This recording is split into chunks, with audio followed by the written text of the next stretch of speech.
새로울 신, 매울 신, 무엇보다 믿을 신 뉴스 신세계 헬마우스 임경빈 작가 오셨습니다. 어서 오세요. 안녕하세요. 예, 오늘 새롭습니다. 얼굴이.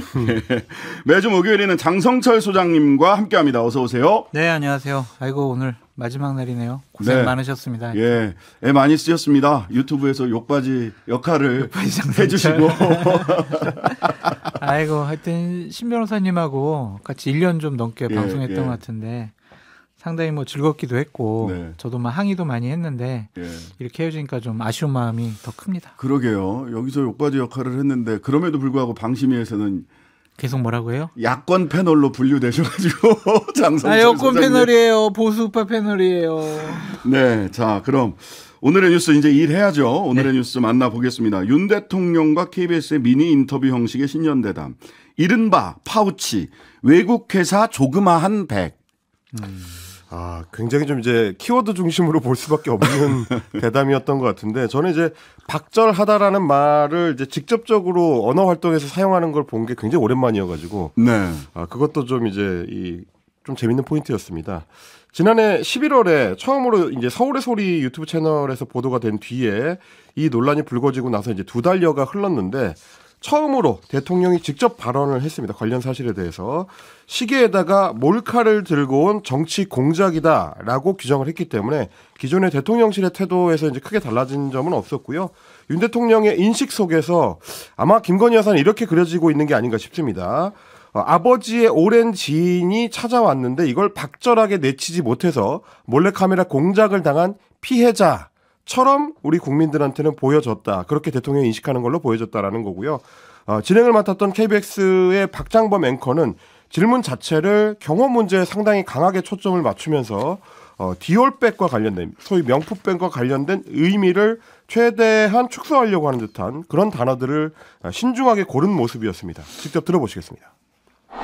최근에 많은 논란이 되고 있는 이른바 파우치, 외국 회사 조그마한 백이죠. 어떤 방문자가 김건희 여사를 만나서 그 앞에 놓고 가는 영상이 공개가 됐습니다. 저도 마찬가지고 대통령이나 대통령 부인이 어느 누구한테도 이렇게 박절하게 대하기는 참 어렵습니다. 그거를 매정하게 좀 끊지 못한 것이 어떤 문제라는 문제고 좀 아쉽지 않았나 생각이 되는데. 다정도 병인 양 하여입니까? 들으신 것처럼 파우치라든지 외국 회사의 조만한 백 그리고 어떤 방문자가 그 앞에 놓고 갔다라는 표현들 그리고 의전과 경호의 문제가 심각한 것 아니냐라고 국민들이 처음으로 떠올렸다라는 것들 이 질문 방향 자체가 국민들을 대신해서 대통령에게 질문을 던지는 공영방송 기자의 질문이 맞느냐 합당했느냐라는 의문이 따라붙을 수밖에 없을 것 같고요. 윤석열 대통령 같은 경우는 이제 용산 관저에 들어가기 전에 있었던 일이다라고 의미를 한정을 했고 서초동 사무실 앞에 보안 검색대를 설치할 수가 없어서 생긴 문제인 것처럼 또 설명을 했습니다. 아니 근데 그거 다 선물 같은 경우는 엑스레이 검색대를 다 통과를 해서 그 코바나 콘텐츠 사무실 안으로 들어갔다라고 최재형 목사 본인이 직접 밝혔죠. 예. 그런 부분들이 있고요. 그리고 과거 친분을 강조하면서 이렇게 되면 대통령이나 대통령 부인이 어느 누구한테도 박절하게 대하기는 참 어렵다. 그렇게 이제 인정에 호소하는 모습이었습니다. 아니 이태원 참사 유가족들한테 좀 이런 태도를 좀 보여주시면 어떨까 싶어요. 김건희 여사한테 아내에게 이런 따뜻한 시선을 가지고 계신 것처럼 또 아내를 찾아온 최재형 목사를 박절하게 대하지 못했다라고 하는 것처럼 제발 이태원 참사 유족들, 이태원 참사 희생자들에게 박절하지 않게 매정하지 않게 대통령님 대해주시면 안 되나요? 바람이 있다면 저 개인적으로도 저에게도 박절하게 대해주지 않으셨으면 감사하겠다라는 생각도 해봤습니다. 그러니까 어제 몇 가지 비판받을 포인트가 좀 있는 것 같아요. 근데 가장 큰 문제점은 저 정도로 말씀을 하셔서 그 배우자분의 조그마한 파우치 외국 회사 뭐 조그만한 백 선물 받으신 거에 대해서 국민들이 그래 충분히 설명을 했구나 이해가 된다라고 해서 넘어갈 수가 있을지 그렇게 생각을 했다면 그렇게 건의를 하거나 그렇게 결정한 참모들도 좀 문제가 있는 것이 아니냐라는 생각이 듭니다.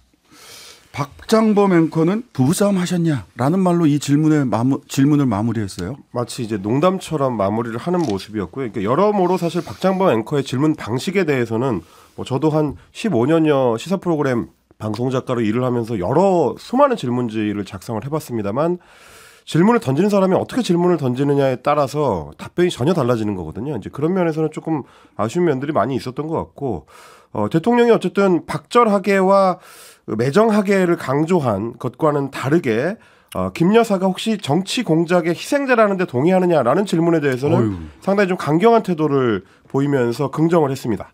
선거를 앞둔 시점에서 이 사건이 일어난 지 1년여가 지나서 이렇게 터뜨리는 것 자체가 정치 공작이다 이렇게 얘기했고요. 지금은 관저에 이사를 가서 이런 것들이 잘 관리될 뿐만 아니라 국민께서 오해하거나 불안해하거나 걱정 끼치는 일이 없도록 그런 분들을 분명하게 해야 될 것이다 이렇게 또 강조를 했습니다. 그리고 지금 이제 김 여사에 대한 관리 방안으로 여권에서 거론하고 있는 제2부속실 설치 문제는 비서실에서 검토 중이라고 했고 특별감찰관 제도에 대해서는 국회에서 선정해서 보내오는 것이다라고 하면서 이제 원론적인 답변을 반복을 했습니다. 다만 제2부속실이나 특별감찰관제가 이런 일을 예방하는 데는 별로 도움이 안 되는 것 같다. 이렇게 이제 부정적인 인식으로 선을 그었는데 제 아내가 내치지 못해서 자꾸 오겠다면서 사실상 밀고 들어오는 걸 적절하게 막지 못하면 제2부속실이 있어도 만날 수밖에 없다. 이런 표현을 쓰기도 했습니다. 정이 많으셔가지고 막 밀고 들어오면 다 통과시켜 주나 봐요. 밀고 들어오는데 핵심적인 역할을 했던 건 뭡니까? 카톡으로 보낸 디올백 사진 아닌가요? 그걸로 밀고 들어오면은 막지 못한다 뭐 이런 얘기입니까? 그러니까 이제 사실 가장 국민들이 궁금해했던 건 이 가방을 받은 뒤에 어떻게 처리를 했는지. 그 질문 자체가 없더만요. 애초에 대통령이 오늘 이제 사과를 안 했기 때문에 어제 방송에서 그럼 앞으로는 혹시 사과 계획이 있는 것인지, 야당의 뇌물죄 주장에 대해서는 어떻게 생각하는 건지 이런 어떤 구체적인 내용들이 조금 더 들어갔으면 좋았겠다라는 아쉬움이 많이 남고요. 그 밖에도 대통령을 오랜만에 직접 대면하고 대담을 할 수 있는 기회가 주어졌기 때문에 다른 좀 민감한 현안들에 대한 질문도 있었으면 좋았겠다 싶습니다. 대통령이 지금 거부권을 최근에 행사했던 이태원 참사 특별법에 관련된 내용이나 박정훈 전 해병대 수사단장 사건과 관련한 대통령실의 개입 의혹, 그리고 홍범도 흉상 철거 논란이 있었고요. 검찰총장 시절에 대통령이 검찰총장이었던 시절에 있었던 소위 고발사주 의혹에 대해서 손준성 검사가 최근에 징역형을 선고받았는데 이런 문제라든지 서울중앙지검장 시절 당시에 수사했었던 양승태 전 대법원장 사법농단 사건에 대해서 무죄가 선고된 것들, 그리고 이제 김기춘 전 청와대 비서실장과 김관진 전 국방부 장관에 대한 이른바 약속 사면 의혹. 그러니까 지금 국민들이 궁금해하는 현안들이 굉장히 많은데 이런 질문들은 나오지 않았습니다. 어떻게 보셨어요? 저는 왜 하셨냐라는 좀 생각이 들더라고요. 네. 그러니까 본인 해명과 뭐 설명 이런 부분에 좀 집중했던 것 같고 그 조그마한 백과 관련된 여러 가지 해명 때문에 대통령께서 상당히 중요한 얘기들을 많이 하셨거든요. 외교 안보 분야도 그렇고 정책적인 분야에서 앞으로 1년 동안 국정 운영 방안에 대해서 충분히 여러 가지 얘기를 했는데 그런 것보다는 오늘 뭐 조중동 사설을 보더라도 이 백과 관련된 해명이 과연 적절한 것이었느냐, 국민 눈높이에 맞는 것이냐, 그리고 이것으로 국민들이 수긍할 수가 있겠느냐, 그냥 넘어갈 수 있겠느냐, 좀 너무 많이 아쉽다, 안타깝다 이러한 인식을 드러냈어요. 그렇다면 결국엔 정말 한 2달여 동안 고민을 해서 신년 기자회견을 할까, 대담을 할까, 돼지고기 뭐 이런 김치찌개를 할까 고민을 했던 것에 비해서는 효과가 그렇게 있을까라는 좀 생각이 듭니다. 네. 자, 사실 이 대담이 공개되기 전에 대통령실 관계자는 이 대담을 이렇게 예고했습니다. 질문은 집요했고 답변은 소상했다. 여러분들은 어떻게 느끼셨습니까? 집요한 질문과 소상한 답변을 들으셨는지 국민들이 판단은 하실 수 있지 않으실까 싶습니다. 여야에서도 뭐 날선 비판, 그다음에 옹호의 목소리 다 나왔습니다. 그렇습니다. 일단 민주당 같은 경우는 이제 강하게 비판을 했는데 홍익표 민주당 원내대표가 선봉에 섰습니다. 국민이 듣고자 했었던 진실한 사과와 반성, 위로와 공감 어느 것도 담겨있지 않았다. 이렇게 이야기를 하면서 대통령이 받은 선물과 수백억을 낭비해서 꾸민 집무실 자랑만 늘어놓았다. 이렇게 비판을 했고요. 그리고 KBS에 대해서도 강하게 비판을 했는데 전두환 시절에 우리가 KBS를 뭐라고 불렀습니까? 코리안 바보 만들기 시스템이라고 했습니다. 다시 그런 비아냥을 듣는 어용방송으로 돌아가고 싶습니까? 라고 KBS를 비판을 했고요. 여당 내에서도 이제 비판적인 목소리들이 나왔다고 할 수 있겠는데 김경률 비상대책위원 같은 경우는 오늘 오전에 기자들이 물었더니 아직까지 대답 안 받다라고 보지도 않았다라고 이야기를 했습니다. 그러면서 아시안컵 요르단전의 이제 상황에 빗대면서 안 본 사람이 승자라는 말도 있더라. 뭐 이렇게 좀 비꼬는 모습이었고 그러면서 5글자만 드리겠다. 대통령이 계속 아쉽습니다라고 했는데 저도 똑같은 말씀을 반복하겠다. 아쉽습니다. 이렇게 아쉬움을 표현을 했고요. 박은식 비대위원도 본질이 저열한 몰카 공작이었을지라도 돌아가신 아버님과의 인간적인 관계를 내세웠을지라도 만남을 거절했더라면 파우치를 거절했었더라면 하는 아쉬움이 있다. 역시 마찬가지로 아쉬움을 표현을 했습니다. 그리고 이상민 의원도 지금 이제 국민의힘 소속이죠. 국민 기대에 미치지 못했다라고 평가를 했습니다. 반면에 한동훈 비대위원장 같은 경우는 대통령이 진실한 자기 생각을 말했다고 생각한다. 이렇게 긍정적인 평가를 했습니다. 그러면서 몰카 정치 공작이라고 규정한 거에 대해서는 정치 공작 맞잖아요. 라고 되물으면서 처음부터 물건 사는 과정을 시계 몰카로 찍은 것이고 지금까지 들고 있다가 총선쯤에 터트린 것이다 라는 대통령의 인식과 거의 같이 하는 이런 인식을 이야기를 했습니다. 그리고 국민적 우려가 해소됐다고 보느냐고 이제 기자들이 계속 물었는데 국민적 걱정, 우려가 있다는 것에 대해 대통령이 공감한다고 생각한다 이렇게 표현했고요. 이게 좀 애매한 것 같으니까 이제 기자들이 다시 물었습니다. 사과와 유감 표명이 없었는데 국민 눈높이에 맞았느냐 이렇게 질문을 했더니 처음 답으로 가름한다 이렇게 얘기를 했습니다. 그러니까 말 빙빙 돌리는 거랑 그다음에 몰카 공작 맞잖아요. 이게 되묻기 화법이 한동훈 비대위원장의 특유의 화법인 것 같아요. 오늘 그 연탄 나르기 행사 갔다가 기자가 스타벅스 발언 관련해서 그 서민은 못 오는 데다 이렇게 얘기한 것에 대해서 물으니까 그 여성 기자인데 나이가 좀 목소리상으로 굉장히 어린 것 같던데 기자님 거기 계셨잖아요. 이해 못 하셨어요? 비싸잖아요. 이해 못 하셨어요? 이렇게 물으시더라고요. 깜짝 놀랐습니다. 제가 공격받는 느낌이었어요. 몰카 공작, 정치 공작이라고 충분히 얘기할 수 있을 만한 정황적인 증거들은 보이는데 그런 공작이라도 이 조그만 파우치백 받으면 안 돼요. 잘못된 거예요. 예. 잘못된 거예요. 그 부분에 대해서는 어느 정도 사과와 사죄의 표현이 필요하지 않을까라는 생각이 듭니다. 네. 자, 공천 관련해서 오늘도 사실 이게 아직은 본 게임이 시작도 안 됐는데 이런저런 말들이 많이 나왔습니다. 국민의힘 쪽 먼저 볼까요? 그렇습니다. 국민의힘 같은 경우에 지금 이제 영남권 중진 의원들을 대상으로 험지로 나가라는 이제 일종의 이제 지역구 재조정 작업이 진행이 되고 있는데요. 오늘로 이제 3명째 관련된 이야기가 좀 구체화가 되고 있습니다. 현재까지는 부산에서 5선을 지낸 서병수 의원, 부산시장도 지냈는데 부산 진구 갑이 원래 지역구인데 당의 요청에 따라서 부산 북구 강서 갑으로 가기로 했고요. 3선 김태호 의원도 경남 산청 함양 거창 합천군이 원래 지역구인데 경남 양산 을에 가서 민주당의 이제 김두관 의원이랑 이제 경쟁을 하겠다라고 오늘 결정을 해서 출마 선언을 했습니다. 그리고 3선 조혜진 의원 같은 경우 경남 산청 함양 거창 합천군이 원래 지역구인데 경남 김해로 가서 역시 마찬가지로 민주당 현역 의원이랑 승부를 보라라는 요청을 받고 있는 상황이고요. 조만간 입장을 밝히겠다고 해놓고 있는 상황입니다. 다만 어저께 좀 언론을 통해서 소개가 돼서 화제를 모았던 게 울산 남구 을 지역구인 김기현 전 대표. 울산 북구로 지역구를 좀 옮겨달라라는 요청이 있었다고 하는데 여기에 대해서는 장동혁 사무총장이 오늘 그런 요청 안 했다. 이렇게 이제 부인을 했습니다. 왜 부인했냐면 네.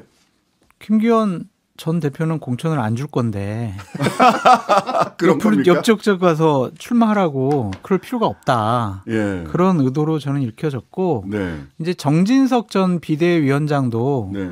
좀 대통령의 측근이기도 하고 다선 중진이고 인지도와 지명도가 좀 높은 분이기 때문에 충청 지역에서 조금 어려운 지역으로 네. 좀 이동해서 출마하라는 요청을 받을 수가 있다고 생각이 들어요. 네. 이제 물꼬가 트여진 거죠. 네네. 이런 거를 거부하면 이제 공천 안 주겠다라는 확실한 의지가 표현되는 것이 아니냐. 네. 자, 저는 이게 굉장히 조혜진 의원은 김해 쪽으로 그쪽으로 가달라라고 장동혁 사무총장이 얘기했는데 아직 답변을 하지 않으셨죠. 네. 근데 오늘 김해 을 예비 후보들이 조혜진 의원은 출마 포기하고 백의종 군하라라고 하는 국민의힘 예비 의원들이 모여서 했더라고요. 그러니까 이게 두 가지 문제가 있어요. 예. 그 지역에서 출마를 계속 준비하고 예비 후보로 등록한 그분들을 과연 설득시키고 주저앉힐 수 있느냐. 그러니까. 다 이끌어가지고 자 우리 이 사람을 밀어줘가지고 꼭 우리가 탈환하자. 그런 분위기 만들 수 있느냐라는 것과 이분들이 비우는 지역 좋은 지역이잖아요. 예, 누가 가냐. 누가 갈 거예요. 그 두 가지 관전 포인트가 있다라고 말씀드려요. 그럼 옮겨가는 것도 중요하지만 사실은 그 자리에 누굴 치우느냐 이게 더 중요할 수도 있다. 그렇죠. 이런 가운데 민주당 내에서는 소위 친문 후보라고 해야 되나요? 이 언론에서는 그렇게 이야기를 하던데 임종석 전 비서실장의 그렇습니다. 출마 여부와 관련해서 말들이 좀 많이 오가고 있습니다. 이게 이제 촉발이 된 거는 민주당의 임혁백 공천관리위원장이 엊그제 했었던 발언 때문입니다. 윤석열 검찰 정권 탄생의 원인을 제공하신 분들 역시 책임 있는 자세를 보여달라라고 했는데 이 발언이 뭐 임종석 전 비서실장이라든지 노영민 전 비서실장 이런 소위 핵심 친문 인사들을 겨냥한 발언이라고 이제 해석이 되면서 당사자들이 좀 반발을 하고 있는데요. 일단 임종석 전 비서실장 같은 경우는 오늘 이제 페이스북에다가 글을 썼습니다. 여기서 더 가면 친명이든 친문이든 당원과 국민께 용서받지 못할 것이다. 이렇게 얘기를 하면서 이재명 대표와 문재인 전 대통령의 양산회동, 뭐 엊그제 있었던 그 회동을 얘기하는 겁니다. 이 양산회동을 훼손해서는 안 된다. 이렇게 강조를 했습니다.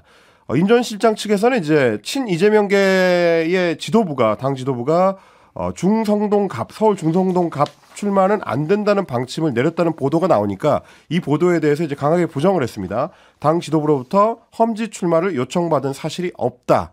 이렇게 이제 잘랐고요. 문재인 정부 출신 인사들도 이제 잇따라서 임종석 전 비서실장을 향한 일종의 이제 우호 사격, 이 엄호 사격을 하고 있습니다. 고민정 최고위원 같은 경우는 오늘 아침에 이제 BBS 라디오에 출연해가지고 친문계 인사들 다 나가라고 하면 저보고도 총선 나오지 말라는 얘기냐. 총선 앞두고 이길 수 있다면 모두 끌어안아야 되는데 이렇게 잘잘못을 따져가면서 뺄셈하는 게 승리에 도움이 되겠냐. 이렇게 얘기를 했고요. 그리고 청와대 국정상황실장을 지냈던 윤건영 의원도 오늘 아침에 이제 MBC 라디오에 출연을 해가지고 대선 패배 책임을 전임 정부에게만 물어가지고 얻는 득이 뭐가 있겠느냐. 대선 패배가 문재인 대통령 탓인가? 이재명 대표가 좀 정리를 해줘야 된다. 이런 얘기를 했습니다. 네. 양쪽 다 민주당 입장에서 보자면 양쪽 다 조금 선을 서로 넘지 않도록 하시는 게 중요한 시점 아닌가 하는 생각이 들어요.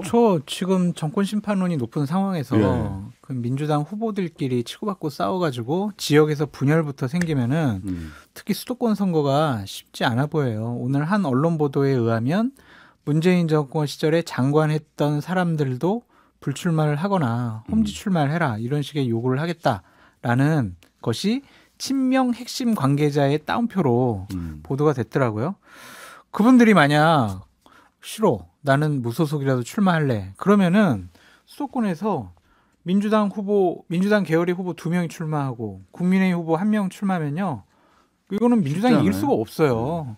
그래서 이러한 위기 관리를 이재명 당대표가 어떻게 할 것이냐 이게 총선의 승패의 변수가 하나 또 등장했다. 자 오늘 조국 전 장관 2심 항소심에서도 2년 실형이 선고됐습니다. 하지만 도주 우려 등이 없다라고 해서 법정 구속은 되지 않았는데요.